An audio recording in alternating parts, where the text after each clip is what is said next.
Mouthful, man. And welcome to another great episode of Tampa Fishing Outfitters Live Fishing Report. Myself, Captain Travis Yaeckel, in the studio. Get her done. He's here. The main man, Captain Jason Prieto, in the house. Big country, Captain Rick Liles, holding her down. We're eating beef jerky. We're sort of on it, baby. sort of burned up here. We had a we bag was of that hungry as a mangrove. hostage. So we ate some mangrove beef jerky. I'm not a hot eater, but You're not a hot eater? I'm not a hot eater. I don't eat hot stuff.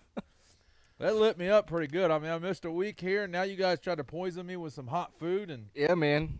Pull your We panties, had to pull bring your it down panties with on some of tight the and blue have you water. some- The blue water deal. But anyway, good stuff, man. So, All right, come on. I mean, how many other people Whew. open up fishing shows Getting talking warm. about beef jerky and eating? Hey, that's the way we That's roll, us. That's baby. the fat guys roll, son. that's how we do You it, gotta baby. feed the beast. What's up, Manny? How you doing Hey, tonight, what's buddy? happening, baby? Speaking of feeding the beast, boy, I tell you what, this week of fishing, It's been tough. I haven't been there, but I heard it's been tough. I mean, I have wanna been honestly, guys, fiberglass I wanna come up franking here it. and lie. I want to come up here and lie. I really do, because I want to tell people I've really sucked at Crushed it. fishing. But I mean, I don't get frustrated at fishing because I feel like I'm pretty good at it. I got frustrated. Like, It's been frustrating. it's in my head. Like, I mean, I went out with my daughters and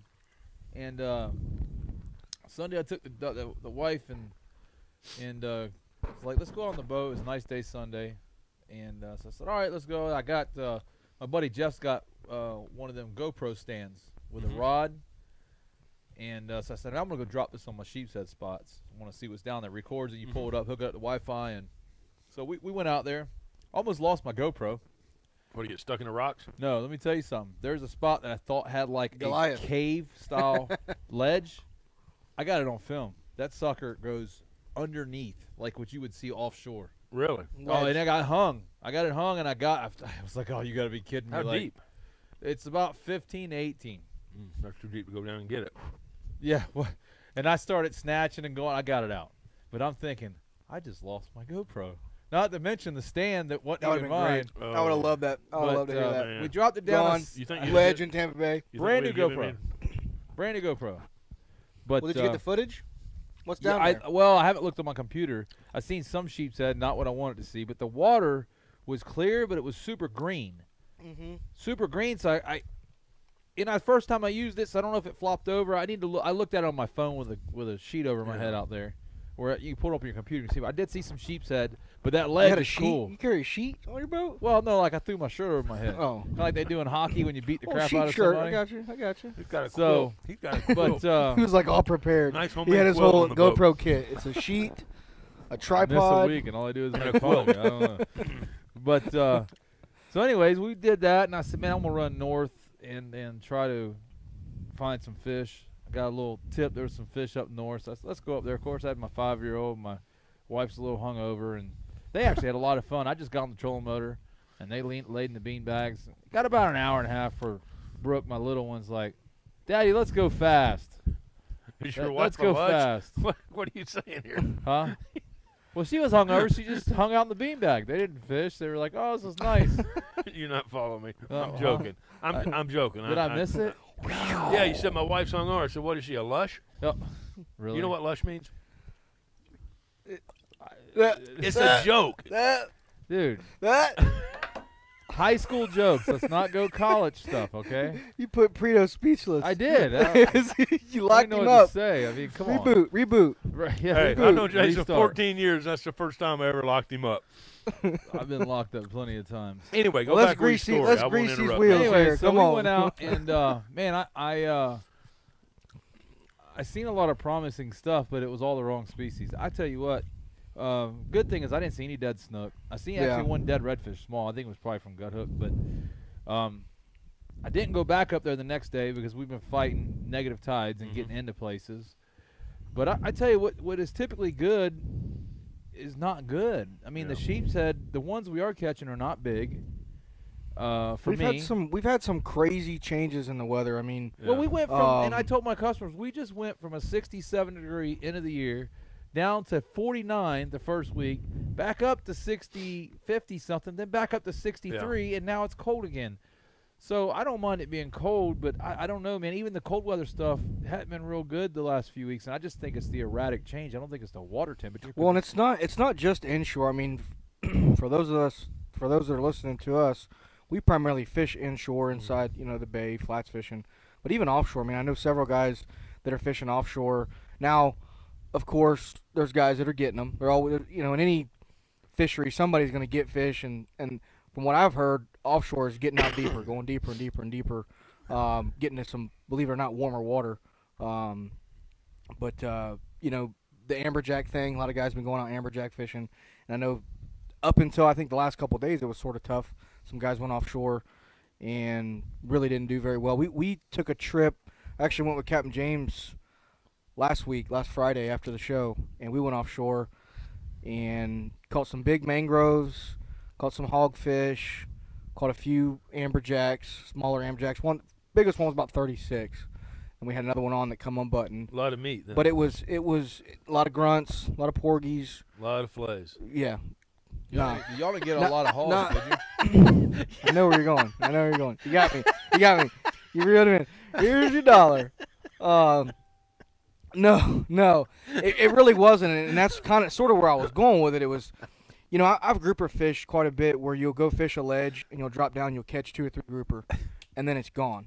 There's fish down there, but it just shuts down. You just keep one of those days where it's the bounce fishing kind of deal. And it seems like that's sort of how it was that day offshore, and I think a lot of it was attributed to the cold.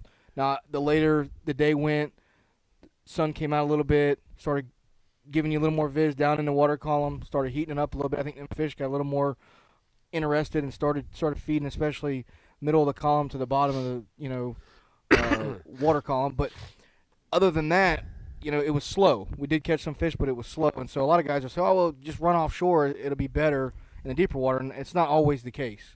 Sometimes it's just that change in weather, that change in temperature is going to affect these fish, period. It's sort of science to it. Now, like you said, you're going to go to places like power plants. You're going to go to, you may find a deep water spring or some ledge or this or that's going to hold fish that are willing to cooperate. But for the most part, I think the last 2 weeks, man, has been tough fishing. It's been tough. There's been guys that have been getting them, I'll tell but you what, overall, I think it's been a tough fishery. I haven't fished much. I have fished this week, but I spent some time. So somebody on there said they had the flu. I spent some time in bed with not feeling well for a few days. But when I was out earlier in the week, what I noticed is I'm not seeing very many fish at all in places that we should be seeing fish right now.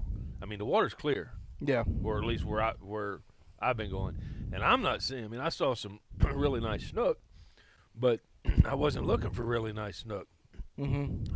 I didn't find no trout, didn't find no redfish, didn't. I mean, it was. I was And give us perplexed, an and I had idea where you're talking about fishing. I'm talking about So- fishing from Cockroach Bay north to Apollo Beach, Okay. Dude, I ran from and it was a little cleaner around the point there, around Simmons Park. It was dirtier on the north side of Simmons Park, but I mean, I just felt bad for the guys I had on the boat. I'm like, I'm sorry, Not a whole lot you can do, man. I I'm mean, sorry we suck. keep hunting I'm fish. sorry, I suck. This is terrible. And did you make a run and get any bait, or you just shrimping it? I used shrimp, yes, and because I did some phone fishing, a couple days before that, and then we had talked, Mm-hmm. and all the feedback that I was getting was, don't worry about spending the nobody said nothing about fiddlers, but nobody said anything about spending any time for whitebait because it just hadn't been productive, and the shrimp has been more productive Right. than the whitebait. So I went and got shrimp, and it was Well, I can tell you, we it was went brutal. last Friday, like I said before, we went offshore, and a few days before that, you and I had been to the bridge Mhm. catching bait and saw sort of the same thing, but only it was like a little worse that following a couple days after. Right. And we got bait, and we I wouldn't say we blacked it well out, but we were pretty close. We had plenty of bait Mhm. before we ran offshore. That was last Friday. And I mean, if I didn't throw the net on the poles, if you didn't hit the poles with the net and try to get it to come down the poles, you weren't getting any bait. There was bait there. Was it But it tide was- moving hard? No, that's sort of what was Is it forgiving. spooking off as soon as the net hit. Yeah, a lot of times, Yeah. yeah. And I know that because you could see the ripples. I mean, you could see the bait on the surface. You'd throw, and the amount of bait that I was getting, it was more than what I saw on the surface. So I know as I'm coming down, I'm getting more and more as the net's going down. But literally, Captain James was pulling me up to the bridge. I was throwing the net, and a couple of times, like when I threw, I had to pull the net back because it's a 12-foot net, and where we were at, to Right. get it right on the poles. If I overshot a little bit, I'll yank the net back and kind of let it come down right by the poles, and even kind of pull it back as it's going down. And that's how we got bait. But if I threw in the middle span or even off to the side or whatever, So you weren't wouldn't even catch chumming. anything. You were just rolling No, up. we See, were that day you we and were I were there, rodeoing. we were chumming, Mm-hmm. but It didn't want to move. they didn't really seem to care about Right. the chum that much. No, they were Cold. hung up. Well, they were up. And but if you they think just about it, didn't I see mean how that flash in the whole chum. They that really whole didn't. pier, that whole fishing pier, is with all the amount of concrete and rebar and Mhm. everything else in that structure that's going down into the ground. It's got to be warmer, especially in that whatever range it is of that radiating Sure. heat coming off them poles, whatever's left. Right. That's how tight they're going to be. And that day in particular, that's where they were at, man. We were water temperature in the 50s, and they were not coming off the poles. We got bait. Be honest with you, it really didn't matter. Did you get a bunch of pinfish like we had got? We got a bunch of pinfish, which So- was perfect. Right. We got quite a few sand perch, mahara, that we took offshore, and quite a few, or I would probably say we had a couple hundred baits, maybe 200-300 baits at least in the live well. Big baits though, Mhm. big wintertime baits. Mhm. Took those offshore. The white bait didn't produce like we had expected it to. Right. We did some chumming, some live chumming, and really didn't get anything to come to the surface, which, looking at it, it was sort of expected. Mhm. But within the areas that we were fishing, these guys have been getting some AJs to come up and some bottom fish to come up and getting them around the surface in about 70, 80 foot of water. Nothing happened on the surface. I mean, everything was at least from 10 foot down from the bottom. Right. I mean, and that's where we fished. I used pinfish, the hog snappers and all the grunts, and most of the mangrove snappers were caught on shrimp or some cut sardines. And then I caught the big one, and I used pinfish all day. I sort of just picked my poison and said, you know what? I said, we got all this variety. I said, I'm just going to fish with pinfish. If we started catching a bunch of hogs, I was going to switch up and do some shrimp. But I sort of played the game and just fished with the pinfish. Caught a big, nice American red snapper. Caught the big mangrove snapper that we had, and some nice grouper. But that was sort of what I was fishing with. So sort of to be expected, but nothing. We didn't crush it. Matt asked a question. It was at the Skyway Bridge. We were actually on the south end of the Skyway Bridge. A few spans in. There's some ditches when you get in there. I mean, the bridge wasn't loaded by any means. I haven't been out there, since then, which is almost a week.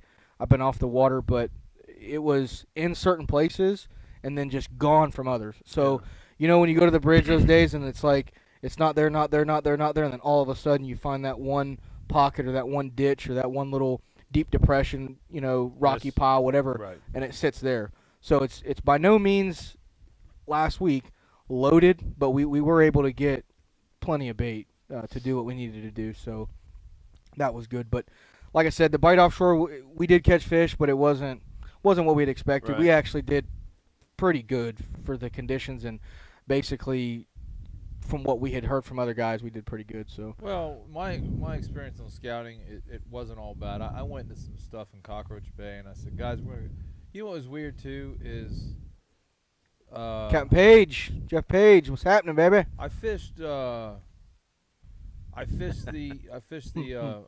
2 days. I had 8 hours. Well, I had 6 on one. It made it 8 because it wasn't good, but totally different spots. Went in the river on day 1, 2.5 hours. Didn't catch a thing, which shocked me. I mean, usually it's littered with small reds, and then you fill the gaps. Actually, I take that back. I got 1 trout. And so day 2, I said, so guys, we're going and throwing something different at the wall today. Went in some totally different areas. Rolled into some areas on the trolling motor. Water's clear.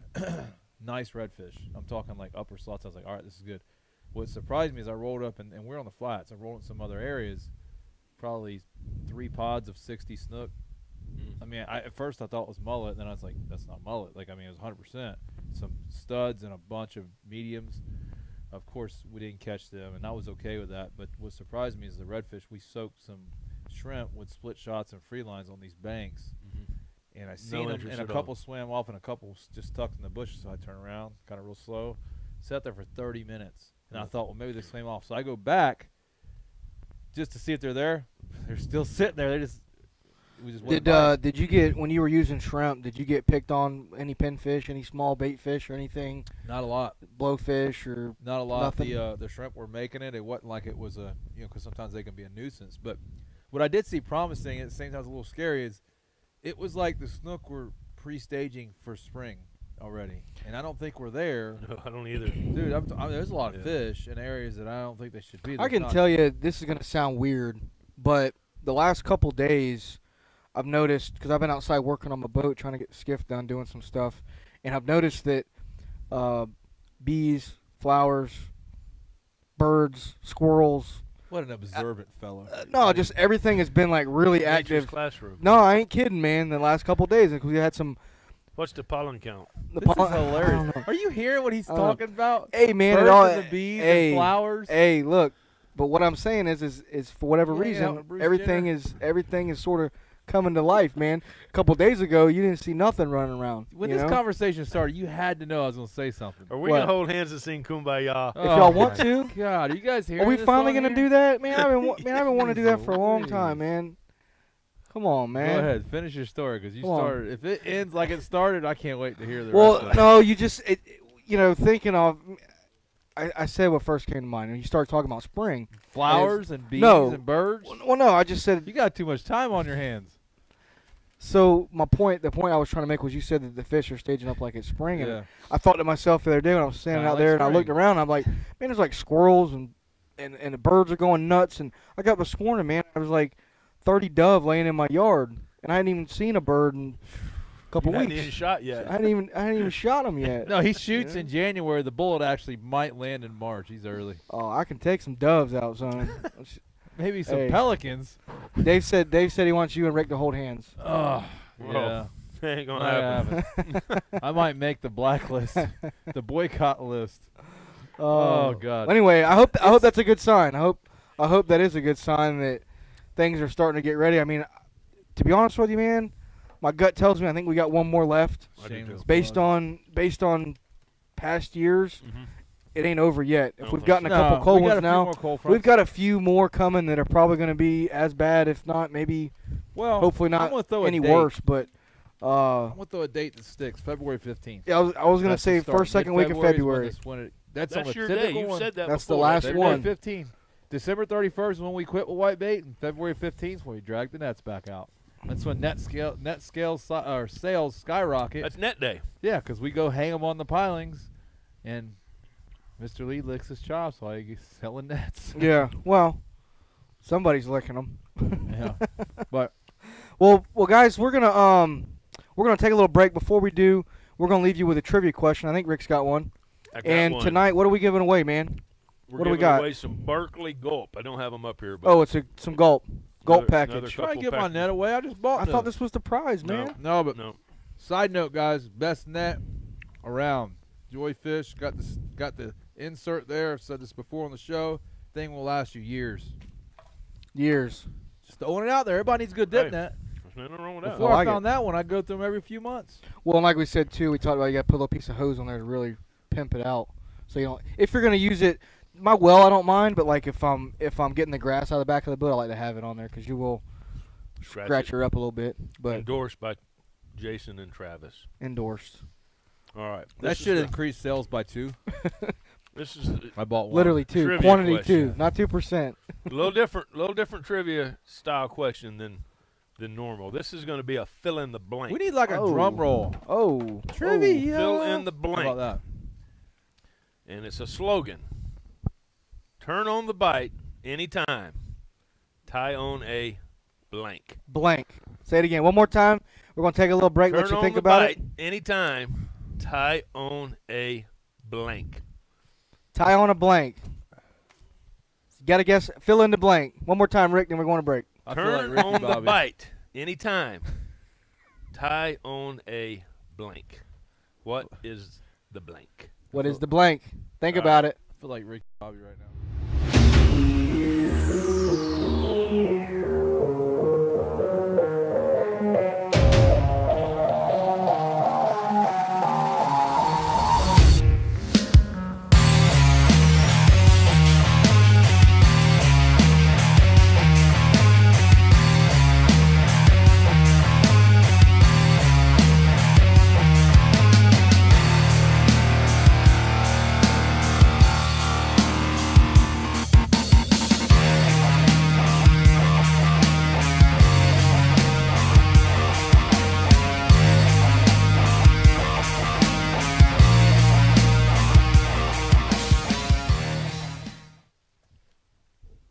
And welcome back to Tampa Fishing Outfitters I love it. Fishing Report. I always look at this because you As know I'm going he's to say jamming radio. his face with Live fishing beef report. jerky. We're talking fishing. We're eating some turnkey beef jerky and doing some Ricky Bobby promotions. Just throwing it out there. And Well- right now, we already got the answer. Yeah. Somebody got it. Got to step our game up next week. It's mirror lure. Bart Johnson, you were the first one to put it in, so Let me tell you something. you got some. I've been hearing that for years, though. You got some Berkeley Gulps come in here to Tampa Fishing Outfitters and get your. So Berkeley- our trivia questions with Mirror Lure, but we're giving away Berkeley Gulp. Gulps. everything marketing everything department goes might hand in wanna- hand. That's right. I tell you what, I threw Mirror Lure a lot the other day, and while I think it's a great bait, it wasn't It great wasn't the so other great day. the other day. But Yeah, neither was nothing else. So. we're gonna give away a mirror lure next week, and the answer will be Berkeley Gulps. That's funny. Well, our product review is something that We've talked about, and I you think know, I might have turned all you guys on to this actually, and now I don't even use them. yeah. I mean, to be honest with you, I think so. But it's something that really does make a difference. I think. Are you gonna Especially need in to our close up boats? on this Oh, when yeah. you get started? But and we've had, you know, what was it, last week or maybe the week before, we talked about the Keep Alive systems and we talked about the oxygen. right. Part of the reason why this came to my mind to bring it up tonight was I'm rigging the skiff out, and so I've got all these parts laying around. I said, man, I was getting ready to put this in, and I said, you know what, I'm going to bring it into the show and show people what all the parts and pieces look like, because we've talked about this several times, and I believe one other time we did bring it in, but some folks had asked me about these pumps, and it's that time of year where guys are replacing pumps, guys are rewiring boats and doing all that stuff. So I brought in some parts and pieces here to what I'm putting in my boat to give you an idea of how to rig.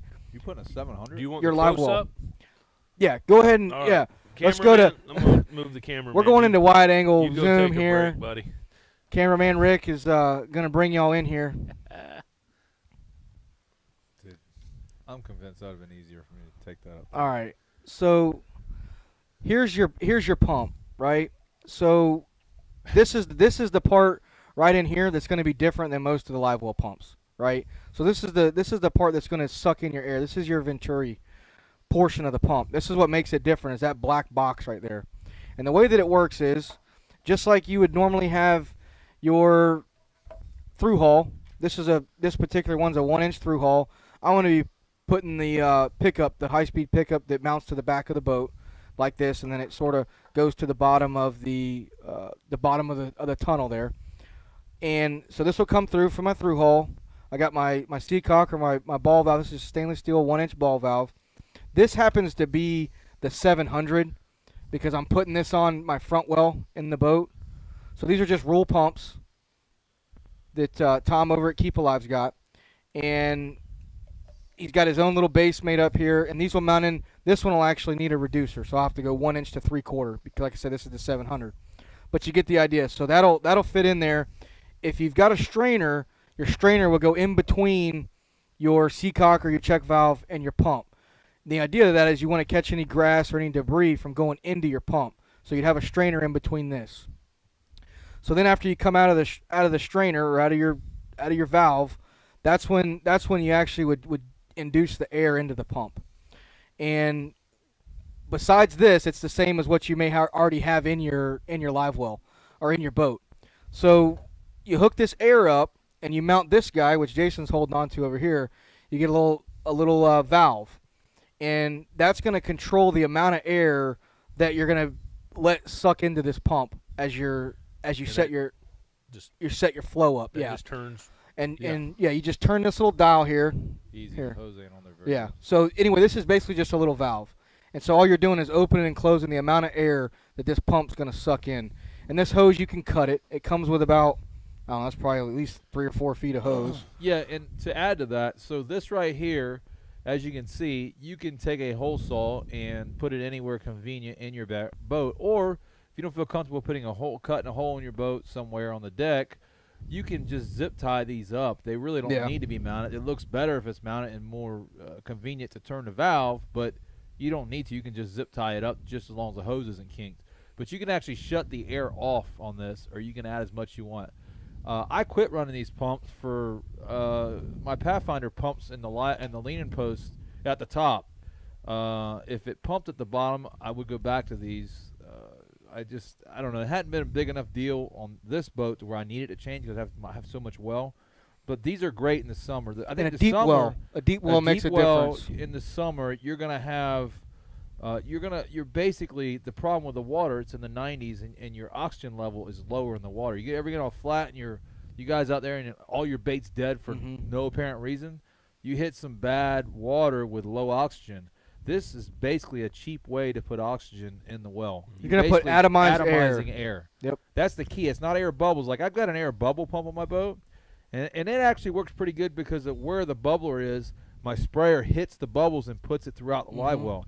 But the problem with a bubbler is you got air coming out, and then it just goes straight up and back into the air versus through. This actually will disperse it through the well. Did you tell me about this part? Yeah, well, that's where I was going next. So you're right, and to add to that, while we're kind of on the oxygen part of it, is Tom makes if you do like a bubble box, if you're gonna do that type of system, he's also got an air diffuser that's made for that type of bubble box, it's the reason for that is the amount of pressure that the stone is sort of tuned to based on the density of the material and everything, the amount of bubbles that come out of it.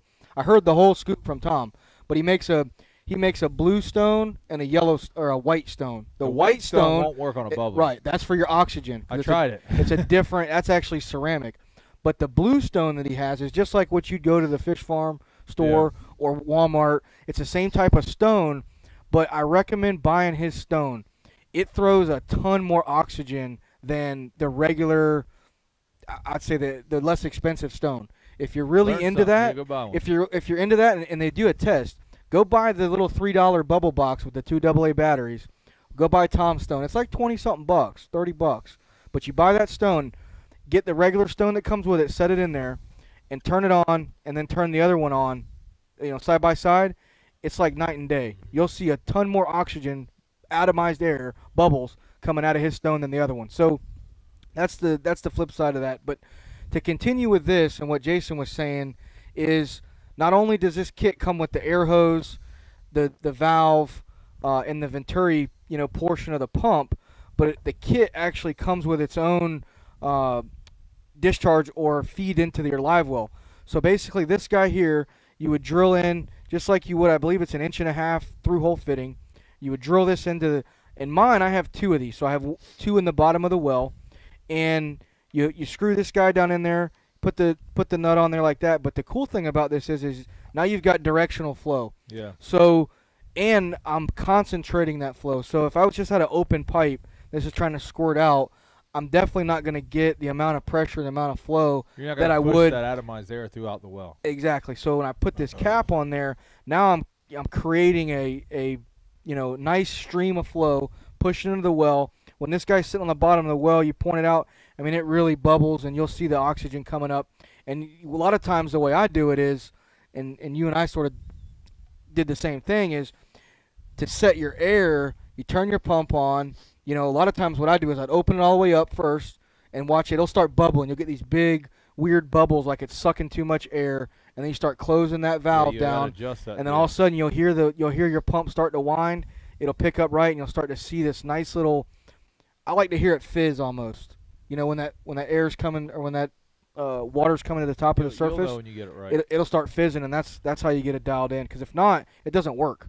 I might if you don't have the actually valve go- right, it won't work.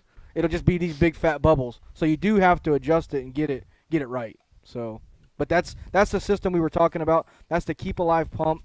That's how you would set it up if you were just replacing a regular 1100 or 700, live well pump. Rick, So you're good. And we're going to see what's in Jason's goodie bag. Jason's got Oh, he's got him some sneakers. snap. If you put blades. enough of them on there, they think they got a fish.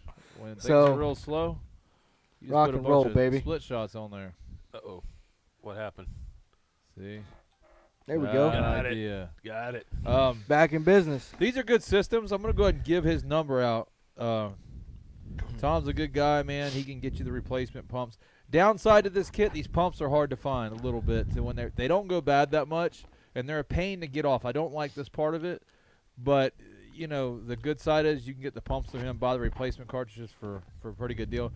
Tom's local too. It's 727-841-0407. Tom will talk your head off, but he knows live wells, and he can point a lot of you guys in the right direction. I have found, Travis, since I got the Pathfinder, my back well, I could actually put one of these, but I haven't, and I'm kind of experimenting. I'm running a 1600 pump on my back well with dual inlets. Mm-hmm. Pathfinder did a pretty good job on their wells, especially for production boat. They've got that window system, which I had to tweak a little bit, but they push water. When you come up to 1600, they push it at the top and at the bottom. Mm-hmm. So you got fresh water at both water columns. And I've actually noticed that even this summer, it was good. It wasn't like I thought I was going to have to go, man, I'm going to put one of these pumps in here Yeah. because I'm going to have to. And I really didn't. So I kind of believe the whole volume deal, too, helps. And turning Pushing a it, ton of water. definitely turning the water over and not creating stagnant places in your well. Yeah, dead spots in the well. I think like over all in all, like if you're gonna put a bait well together where you're gonna keep quite a bit of bait like we would traditionally do in Tampa Bay, you really want to make sure you're turning over the bottom of your well. Yeah. I think that's a big key to it. Now, there's 2 ways to do that. You can either push water in from the bottom, or you can put a drain on the bottom. Like there's guys that'll put another drain on the bottom and just crack it. Yeah. And just let it seep out the But bottom. The drain on the That's a good bottom's question. up That's there. well, that's what I was gonna say, and that's sort of why I addressed that, because CJ asked, how do you stop the water from draining out when your pump is off? Well, You don't. you don't. And for this Well, type you system, can shut your peacock you can. valve. That's where I was going. You can shut your valve off, and that's what I do on my boat. So I have in my live well on my Canyon Bay, I've got 2 of these set up, 1100 on this side, 1100 on that side, with his own suction or own suction, just like Jason's, and then you can shut the one off if I'm not using it. That way, because when it's pumping water out, you're obviously not draining back into it. So the one I'm not using, I just shut that valve off, and I'm not draining out of that. Now, when I turn the live well off, Right. game over. You'd be game over. Now, if you wanted to recirc, I don't have a recirc tank or pump on mine. You just close both valves. I've got a recirc that came with my boat in the back. I don't really use it. Looks pretty back tournament there, fishing is but- good. Like if you're gonna keep a fish, Yeah, for redfish, that'd be it's the good, only. But That'd be the biggest thing for it. besides that, it's been a pretty good ornament on the back of that live well because I ain't used it. Yeah. So the air bubbler's been nice. It you is know, with good. shrimp. If This your- is a if good your- recirc. If your regular pump goes out, that recirc, if it sprays, to get some kind of air and it'll move save water. your bait till you get another pump put in there, or till you can move them to another well. Right. And you realize that you're in that On panic my, mode. on my on my Yeah. release well on the skiff, I've got a forward well up there that we're planning on using as a release well, and I've got a 700 pumping in from the pickup, and then on that I have another 700 recirc.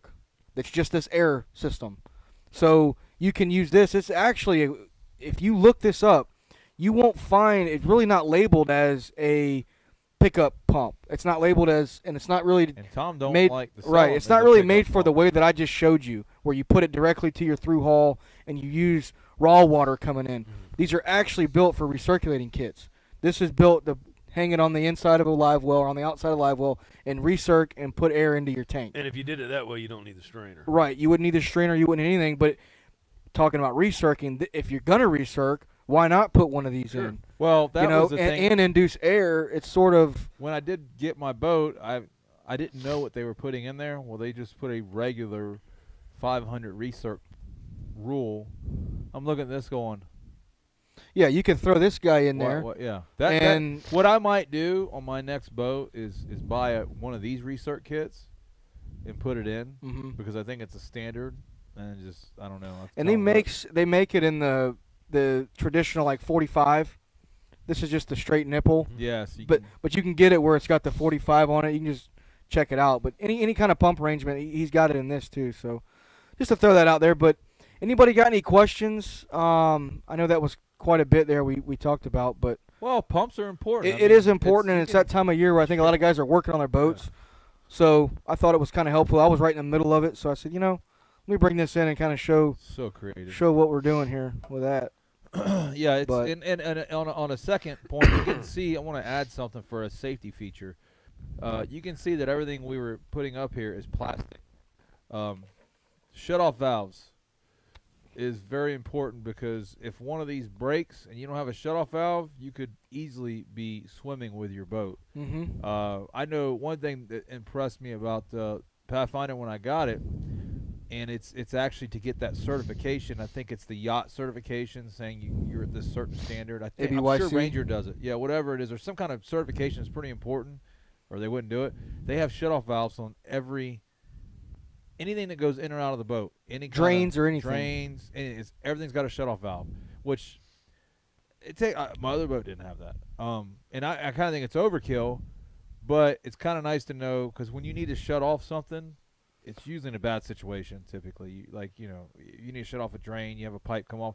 I know a captain that almost sunk a depends on pretty where it's expensive a- boat years ago. It happens, Because man. the live well, what happened was the Live well hose the comes drain off. hose came off the live well. It broke the plastic fitting, and he was dumping 1,100 gallons in the bilge. And Yeah, but guess that's- what? It can't be every hole in the boat. Yeah, Well, then you would have a shut-off valve on your scuppers. yeah. I got shut off valves on my scuppers. I got no shut-off valve on my scuppers. Well, you don't have that little tag then. That's why that Guess I daggone boat's so friggin' expensive. Well, I mean, it's like $50 a piece. But my We're gonna point put a being, valve on everything, huh? He's got valves on wires. what made it even worse though is I think the boat company, and I'm not going to mention the boat or anything, it's a pretty expensive boat company, had a bilge pump. I'm going to take a educated guess that it had 1,100 gallons going in and probably an 800-gallon bilge pump pumping out. Now, I'm not real good at math, but The numbers don't line up.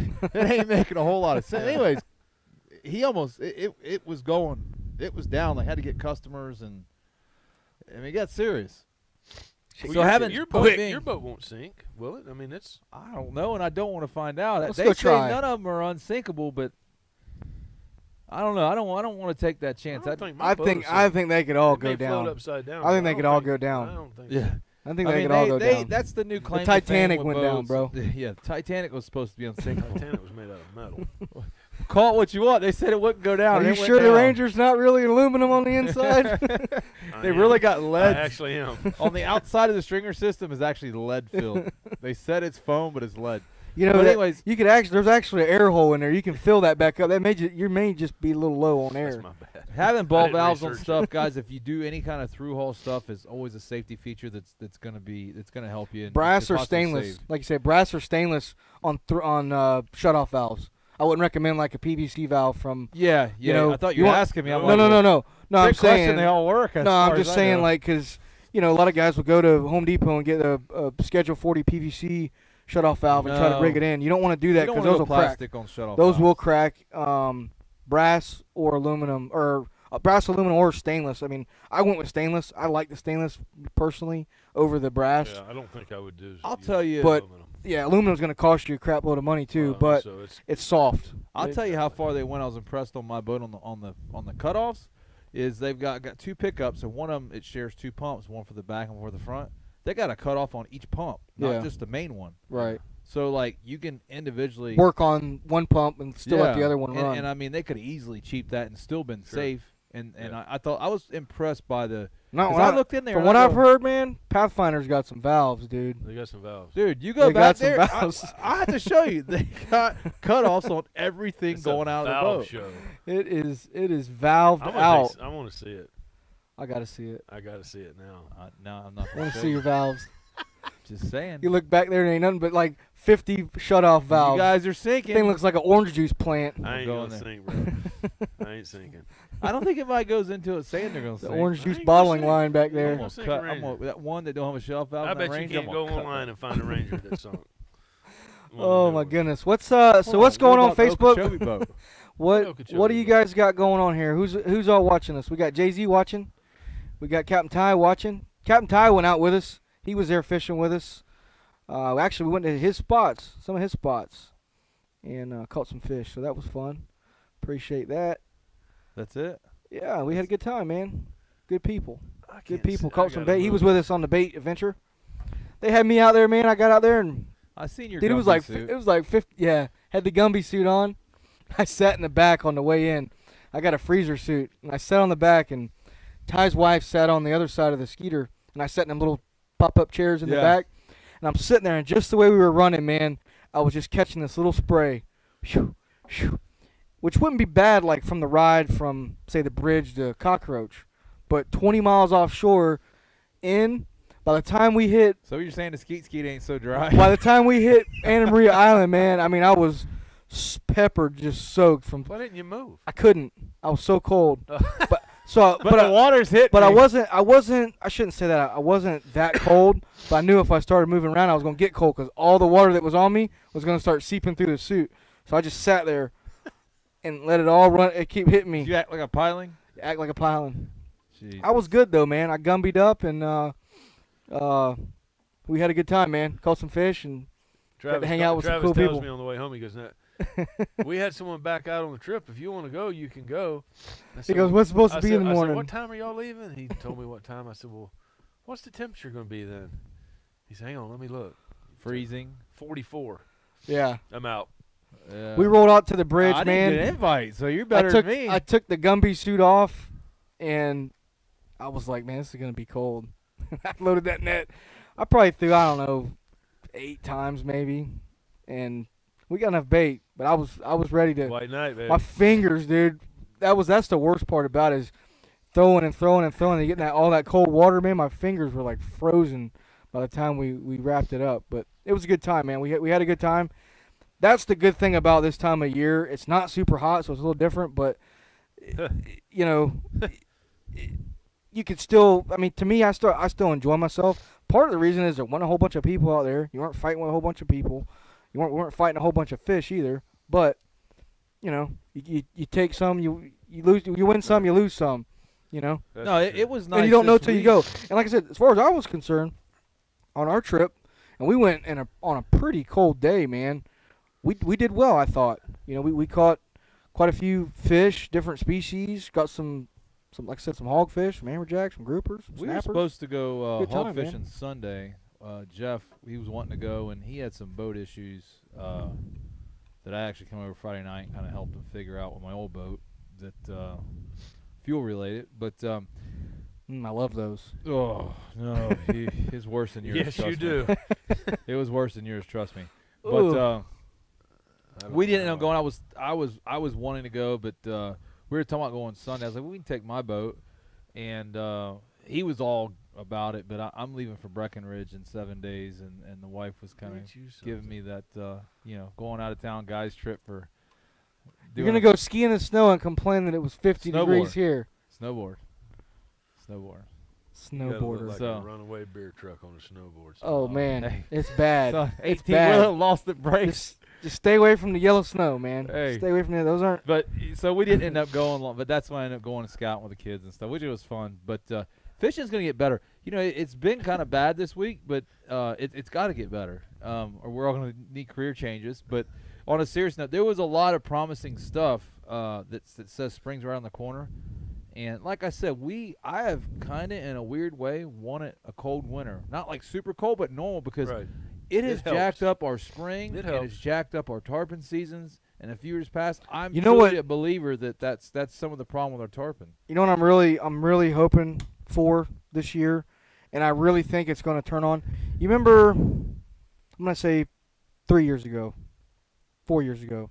when the big black drum came in, and I want to say that the last 2 years, I don't even know, I mean, we've caught a handful, maybe 2 or 3 the whole year, but I'm looking forward to that, and I really think this colder weather that we're having this year is really going to move those big schools of black drum You around. might be right, because we haven't seen them And really last if few you years. remember, normally it's like around that 15th, that last cold front.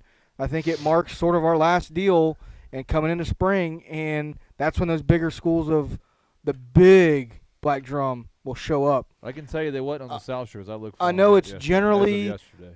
between the middle of February and the end of February. That's generally when the bigger school of black drum are from the Skyway Bridge back up to Gandy. Normally on the St. Pete side. Question there from Jay-Z. So- I know Jay-Z lives up in Maryland now. But I he haven't asked- seen a he lot of asked about kills. The fish kill. I have seen a very few fish dead in our area. Even jacks, I haven't seen that many. I've seen a bunch acting funny, but not dead. I think we've had warm spells in between this cold that we're fine. Yeah. Guys, you have to remember 2010, and I remember this because I lost a lot of money in 2010 for January. We had 3 weeks of seriously freezing weather without sun. And that was a lot of the problem. Sun helps us. Even on cold days, it helps out a lot. It warms things up. We were 3 weeks straight without that. It was horrible. And we're not having that. We're having a normal, cooler winter. We're having a cold, normal winter. This is that's years back. That's the way I would see it.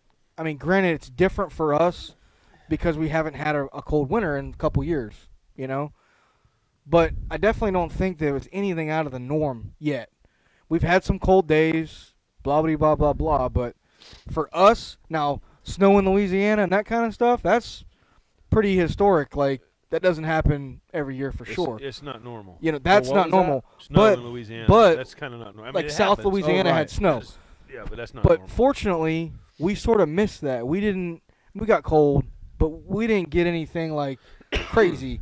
And so I think too, some of the first folks, week was pretty brutal. right? But I mean, not devastating, not devastation. No. We had warm behind it. Nothing that was catastrophic, as opposed to up north. They may have. I mean, like you said, when it's snowing in South Louisiana, the Panhandle, Pensacola. Now their fish are sort of more accustomed to that. I mean, you ain't gonna find no snook up there, so that's a little different. But who knows? Well, I'm going to tell you this. When I went to get the Mustang, it was 18 degrees when we left, and that was in Johnson City, Tennessee. I can tell you, and I've talked to a couple of people about this since I've been back, 18 degrees in Tennessee versus 45 degrees in Florida, it's cold. It's equally as cold I agree here with you. at 40, 45 Yeah. as it we is have a up cold. north. It's weird. We have a pretty cold. When it's cold, it's because I've been to Alabama. The humidity. It was the same thing. It was The like humidity 15. gets you too. Years ago, I was in Alabama. I thought, this is not that cold. Like, not Right. what I thought. Now, I'll tell you the flip side. You go to Breckenridge, dude. I've been in 8 degrees, and it feels every bit of 8 degrees. Yeah. Like I think it's the moisture. There's a in the dry air. there's a dry Yeah. cold Well, and a there was wet no cold. wind either up there either. Very little wind, but I was just as cold fishing this week as I was up there with a 30-degree temperature difference. Right. Somebody asked on here about the best time to get hogs. I'd say I'm not a hogfish expert, although I've done well, but I can't take credit for a few buddies that really put the time in out there. But I'd say in the cooler months, right around now through, let's just throw it out there, I think as early as November through April. Just as Ty said there. By the way, Ty, nice meeting you at the Monster Jam, man. You seem like a stand-up guy. I'd like to get out and do some fishing one day with you.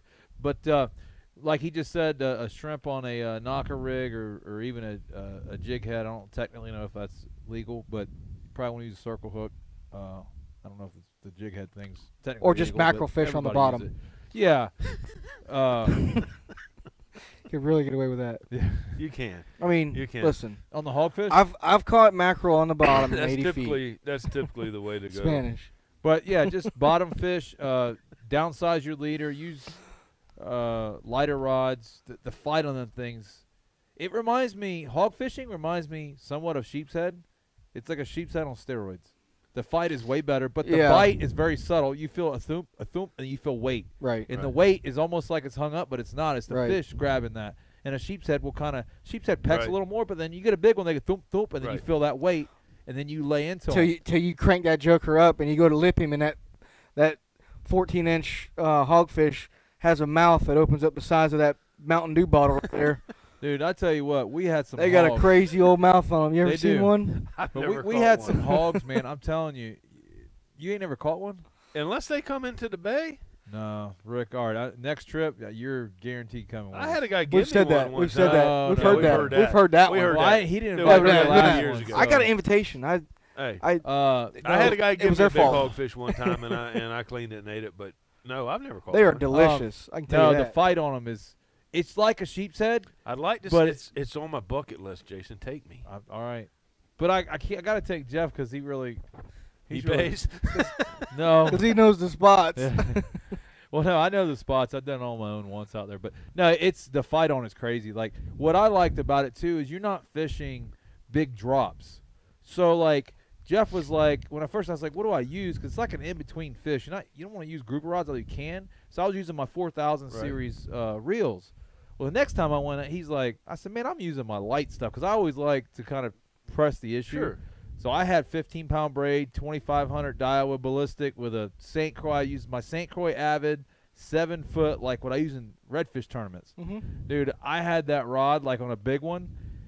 And it's flat bottom, just hard bottom. So you can typically they don't rock you up like a grouper. That's what I was. That's where I was gonna say is Oh man, if it is, you've like, I had that bottom fished thing- before, if you're getting hung up, like if you're dropping down getting hung up on the regular, you're probably not by hogfish. I mean, my opinion, or you're too close to the reef. The Well, structure. the problem If is you- though, there's grouper there now. I had some stuff that like I hit something, man, and I tried to stop that joker, and I tell you what, I don't know how I didn't break that rod. I had that thing bent at the reel, like, and I just couldn't. Whatever, it must have been a big grouper or something. A lot of times But it's the them hogs ledges, are but awesome. like you said, I mean, it's not like bottom fishing like you would expect. If you're gonna go out and catch like porgies and stuff, or like even mangroves, I mean, to me, mangroves I fish are probably a little bit closer to the structure. But if you've been on the bottom and watched hogfish, like even just snorkeling around, if you watch them and then you kind of put that into perspective of how to fish for them, they're like hiding behind sea fans. Yeah, They're just like chilling behind a little rock and they're off very the wreck, curious. you know, Here's the cool thing about them too is that I've learned this or through, structure, ledge, or whatever it is. Well, or John hard Chapman, bottom. guys, and I want to put a link on here. John Chapman, who writes for the Bradenton paper, he does the Sunday big write-up for fishing. Good friend of mine. He's Ty's got a right. YouTube. Ty's right. I'm smelling a hogfish trip in the near future. Oh, Yeah. we're there. Yeah. We're there. Ah, did you see my Facebook videos on there? We had like 26 of them. Jason, I talking don't even look at studs. them. Since I got invited and then never got to go, when I see one of you, if I'm going through I'm on the Facebook, boycott hey, list. no, you're not on the list. But if I'm going through and I see, I'm oh, on the here's Jason Facebook. and there's a hogfish, well, let me go on to see something else. Delete that. Yeah, You get delete off that. You're in, 'cause dude. He's telling me I'm No, going. delete I that. ain't going. Guilted me into it. But anyways, but John's got some great video on his YouTube page, John Chapman. And You're I'll right, put a JC. link. I'll put a link because he's got what they do is what we'll go out there is just like the GoPro idea. I like to think that was my idea, but I'm not a great bottom fisherman. Everything I've done has been in the bay. I've kind of I used to do some grouper fishing with my stepdad back when I was younger, but most bottom fishing, things are different. But they go out there and they got this tripod stand. Drop the GoPro down. He's got a big old 100-pound, big old conventional reel, broomstick rod. We just dropped. How the big GoPro was the down. reel? Big broomstick. Dude, that reel was like Broomstick rod. Big. Dude, It's the gold. It's the international listen, pin. You were going hog fishing with a Yes. with No, that? this is for the GoPro. God, I hate this guy. For the GoPro? Yeah. A reel this big? Yes, it's big. Anyways, we drop it down, and Damn. we're fishing a spot. So what happens a lot? The hogfish will actually, I guess they're real curious. They'll actually go to the GoPro more than Yeah. anything. So they'll swim. Like you drop the GoPro down, record, bring it up, connect to Wi-Fi, and we'll look at the phone, and you can see. All right, there's a lot of hogs are not biting, or you can see what's down there, and we'll kind of bump the different spots. You save some time. Like that's probably Yeah. the spot that day. And you're just taking an educated guess on what you think's going on. Yeah. But sometimes you can figure out, okay, we need to steer a little bit longer. It's a little bit of work, but it works, man. That's I'm trying to do it in the bay on some of the stuff that I'm just thinking, honestly, if you ain't dove it, you're just kind of getting an educated guess on what you're reading the machine. I mean, nowadays, thankfully, our machines have, and that's where I would say that's the big difference between your offshore guy and your inshore guy. I can use my bottom machine to find bait and to find rock piles and to find edges and to find, structure and to do what I need it to do, what I feel comfortable for. But the guys that fish offshore and know how to use that equipment like they're literally swimming on the bottom are the guys that got it dialed in. They can look at that machine and it look just flat and go, oh, yeah, we're here, man. There's a ledge down there and there's this and that, and it runs that way 150 yards. And you're like, what? All because you saw a little blip Yeah. on the screen, It's and definitely that's different. That's when it becomes a difference when The other thing, too, is breeding your bottom machine. The structure scan side imaging, when you start getting in real deep water, it's not great because you end up using your regular or your 3D down imaging more because it just gets too deep to where that scope won't really reach, and your screen will get. What is that? What is Well, that and I good think for? that's 20 a good. foot, though? I think that's I mean, a what is good it really balance good between for? your I think structure and your 80 and sonar. under. Is it know- it good for that deep? The Well, you side figure scan. in Egmont, you're marking the bottom at 80 feet, 85. I'm talking about the side scan, though. Oh, how far out? No, how far water depth can you get? I'd say about 80 feet. So that's good. And it could be deeper than that. I've played with it, but it gets a little. How far You out? start to on get average distorted. for You hogs? lose your resolution Derek, because you start to paint a picture Yeah, that's so big it's too that- wide for that the. your resolution starts to decrease. So, if you're zoomed in and can see it, it may be a half inch on your screen, but when you're zoomed way out to right. say 150 feet, that rock that's 8 foot wide may only look like it's Yeah. a millimeter on your Right. screen. Gotcha. So it can get Derek, crazy, and that's where those guys are good, man. When they hogs for dial it us, in. Derek was asking a question. Derek, it all depends. Some of our hogfish stuff that we fish, and again, I don't run trips out there for one of the simple reasons I don't have the permit to do it. So I don't. And the second thing is I actually like doing it. So if you start doing it for work, then it turns into work. And second off, I'm not technically legal with permits, so we do it as fun fishing. But some of our stuff is in state waters, a few spots. Most are just out and beyond. I know some guys that have a lot I'd of say stuff 40 in state. plus feet. Yeah, I'd say 40. If you're getting them in 40, you're doing pretty good. yeah. I know some guys at 30, but you may not where they're fishing in the edge or a ledge or so what they're really fishing, I don't know where the fish are really Well, sitting, Jeff but they ran- will come in. I mean, they'll come into 40 feet for sure. It's just what ends up happening is, are they going to be the bigger ones? Are they going to be the side, like the keeper size? Jeff found some numbers in 40 feet this time. He stumbled on it out there last time. That's why his boat messed up. I actually told him, I was like, Jeff, man, if you want to go take my boat, because I mean, the guy's great. We got to be good friends. And he was itching so bad to get out, and he had water and fuel issues. Yeah. And Sunday was like the perfect day. Weather was great. And he's like, no, I don't want to do that. But he found some numbers and that he stumbled on last time. He said he dropped the GoPro down. It was Game on. smothered. How soon? How long ago was this? This last Sunday? No, it was probably before the cold. Okay. So Does that make sense? Because they'll push in. They'll come in all the way to the channel there at O'Neill's there's one I know there. Do you catch one? No, I never caught one, but I had a guy give me one, and I know They're the guy under the hadn't been Skyway. offshore Dude, because They're under the Skyway bridge. bridge. No. I've heard stories. This guy was that in like they're a under the Skyway bridge. I've never 14-foot caught John one. boat. Seen And he one. come in O'Neill's and says, "Hey, buddy, saw me up there cleaning fish." He goes, "Do you know anything about hogfish?" I said, "You won't like them." And he goes, "No." I said, "I'm just teasing, man." I said, "If you got one, they're a great fish to eat. I've eaten them before. I just never caught one." Yeah. And he said, "Man, I got a big one. You want it?" He goes, "Me and my friend, we go fishing and we try to catch little fish to feed the cats." He says, "We don't eat fish." I said, "Well, let me go check Don't it feed out." the That cat ain't nothing but shark bait, bud. Dude. Hand it over. I went out to his boat. It was in the cooler. How big was it? It was bigger than anything I've seen y'all post. I mean, this thing was like that. What? Like Jason's reel? Dude. About as big as his reel? I bet it was 20 pounds easy. I've never seen a hogfish. I never seen one that big either. It was huge. Sound like a fish story Huh. to me. Dude, I'm telling Does you. this story start with once upon Open a it up. time? So I know that there's somebody out here that's caught a We gotta hogfish wrap under the this. Skyway Bridge.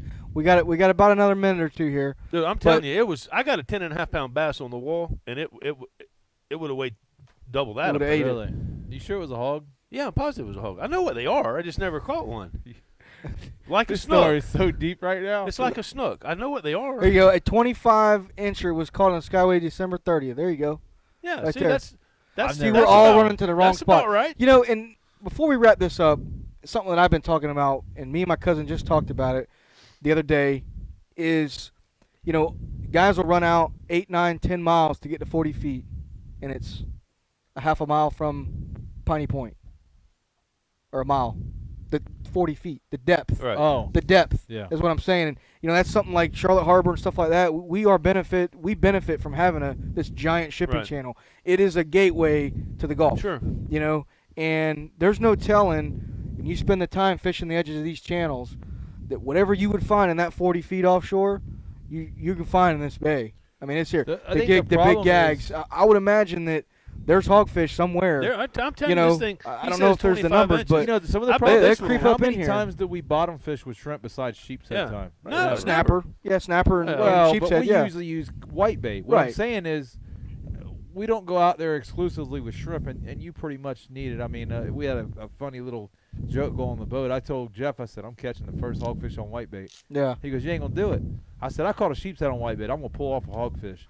And Well, I have yet to do The that. only, and I didn't catch any this day when we went out.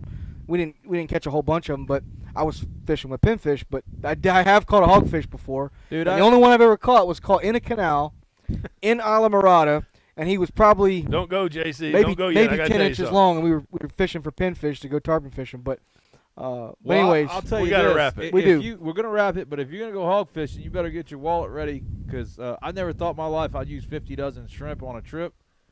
We're burning through 30 to 50 dozen shrimp when we go out there. yeah. Jay-Z, if you're still listening, I know it says you're out. I got a 9-gallon bucket for you. It's going to be a life changer. Hey, I want to end them. on a come on, man. Come And, on, man. Yeah. How about your boys that caught you at the boat ramp and had all the snook in the cooler all perfectly lined in there? I want to hear that story. Remember?